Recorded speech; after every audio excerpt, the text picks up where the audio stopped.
Cameroon, Bandung, Africa, Bandung, to the world, Bandung. Salut les amis, Yongi man, your Bamenda man, your Bakweri man, your Ekona man. I'm proudly so your anglophone brother. Merci pour vos messages de condoléances. Merci pour votre soutien moral. L'enterrement de mon père, c'est le 31 mai. La levée du corps, c'est le 31 mai aussi au niveau de l'hôpital régional de Boya. Pour ceux qui voudraient assister, les amis, venez à l'hôpital régional de Boya le 31 mai, le matin. C'est reconnaissant. Merci pour votre soutien encore. Nous sommes dans un pays extraordinaire. Paul Biya a géré ce pays depuis 43 ans, de main de fer. Il est partout, il est le chef de tout. Mais quand on parle de responsabilité, il est responsable uniquement des choses qui marchent bien. Il n'est pas responsable des choses qui ne sont pas correctes. Donc vous voyez qu'on n'est pas là dans quelque chose de clair quand on parle de gestion des affaires du Cameroun. Paul Biya, 43 ans au pouvoir. Le bilan, c'est quoi? Parce qu'il faut poser la question sur le bilan. Qu'est-ce qu'il a fait de positif? L'émergence en 2035, on est à quel niveau avec? Nous sommes en 2025. Ça fait belle lurette que M. Paul Biya a parlé de l'émergence en 2035. Il peut le reconnaître, la prudence. Parce que Ouattara avait parlé de 2026. Quand vous regardez la Côte d'Ivoire, ça peut avancer jamais. Donc Ouattara, c'est un menteur. M. Ali Bongo, qui aujourd'hui, ancien président et en exil en Angola, à Luanda, avait parlé de 2025. Nous sommes en 2025. Des gens disent des choses sans maîtriser l'implication. C'est-à-dire que vous ne pouvez pas rester dans votre bureau feutré, parler de l'émergence, tant toutefois commencer avec des éléments basiques pour atteindre l'émergence. La sécurité alimentaire, les infrastructures routières, l'électricité. Vous ne pouvez pas, parce que ce qu'il vient de dire là, c'est un ensemble. Le peuple ne doit pas avoir faim. Vous voyez? C'est un pas en avant. Pour avoir des structures, des industries qui tournent, il faut avoir de l'électricité. Au Cameroun, par exemple, M. Paul Biya, tous les villages et les grandes villes portent le nom d'un coup d'eau. Qu'est-ce qui explique le fait que même les centrales hydrauliques basiques qu'on avait à Yoké, Pawakam, vous avez détruit, et les autres, donc, on peut le dire sans se tromper que Paul Biya, c'est le demolition man. Et ce qui est marrant aussi, les amis, c'est que quelqu'un à qui on vient de mobiliser la jeunesse amarois, on fait semblant, comme si les gens l'aiment, vraiment, il est tellement aimé, il est aimé par les gens, le Camerounais l'aime et tout ça là. Il s'agit de quel Camerounais? L'aimer par rapport à quoi? Pour quelle raison? Parce que quand on voit comment on aime des gens, je vois Assimi Goïta qui est aimé. Bon, prenons l'exemple sur Ibrahim Traoré. C'est parce qu'en 2 ans, il a su faire ci, faire ça, payer, rembourser la dette intérieure de son pays, hein? Exploiter l'or de son pays pour son pays et non envoyer en France au trésor français, à la Banque centrale française. Et le peuple est content. Il augmente ceci, il fait ceci. Et le pays, c'est pour les ressources naturelles du pays, c'est pour le développement du pays. Voilà. À partir de là, les gens vont l'aimer. Et le discours qu'ils tiennent aussi, c'est un discours de vérité. Quand c'est difficile, il dit que c'est difficile. Quand ce n'est pas difficile, il dit que, ok, on va faire ceci, on a l'argent, on va faire ceci, on va injecter, on va donner ceci, on va donner cela. Mais nous sommes dans un pays immensément riche. On dit l'Afrique est miniature. Ok, let's understand that. Africa est miniature. Donc, ça veut dire on a tout. Qu'est-ce qu'on processe localement? Est-ce qu'on a les industries transformatives au Cameroun? La réponse est non.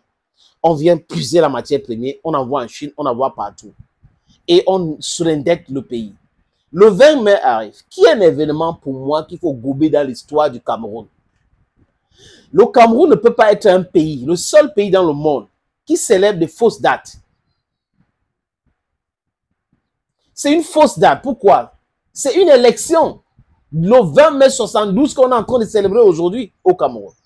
Il y a des dates importantissimes au Cameroun. Depuis Equinox, depuis Canal de Suite FM, depuis LTM, je ne fais que dire cela, les amis. Je ne fais que dire cela. Même depuis la CATV Poste National à Yaoundé, depuis la CATV FM 105 à Douala, je ne fais que dire cela.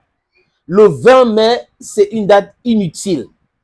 Vous ne pouvez pas être un pays avec beaucoup d'histoire et vous célébrez une élection, un référendum qui était un référendum criminel. Parce que Ahidjo n'avait pas le droit d'organiser ce référendum-là. Hein? Les anglophones ne devraient pas entrer là-dedans. Parce que la constitution de l'État fédéral interdisait cela. Mais Ahidjo, avec le banditisme, a fait ce référendum. Et Paul Biya arrive au pouvoir. Ahidjo célébrait le 20 mai, le 1er janvier et le 1er octobre. Voilà les dates. On avait le 20 mai qu'Ahidjo célébrait, on avait le 1er janvier et on avait le 1er octobre. Paul Biya arrive, il gomme tout ça là. Les dates importantes, si le Cameroun est encore le Cameroun, et le Cameroun va toujours être compris, organisé dans son histoire, les dates importantes pour le Cameroun, c'est le 1er janvier pour la République du Cameroun, dont la partie francophone qui doit célébrer l'indépendance d'une partie du Cameroun. C'était le 1er janvier 1960. Un an après, ou quelques mois après, le 1er octobre, il y a eu la réunification du Cameroun occidental, donc West Cameroun, ou Southern Cameroun, avec le Cameroun de la République du Cameroun. Le Nord, le Cameroun du Nord est parti au Nigeria. Donc, voilà l'histoire du Cameroun. Mais dans ce pays, M. Paul Biya déteste le 1er janvier. M. Paul Biya déteste le 1er octobre. Ce sont les dates que pour lui ne doivent pas exister. Donc, on célèbre quelque chose qui est totalement inutile pour l'histoire du Cameroun. Il est totalement inutile parce que du point de vue de droit, le référendum du 72 ne devrait pas exister.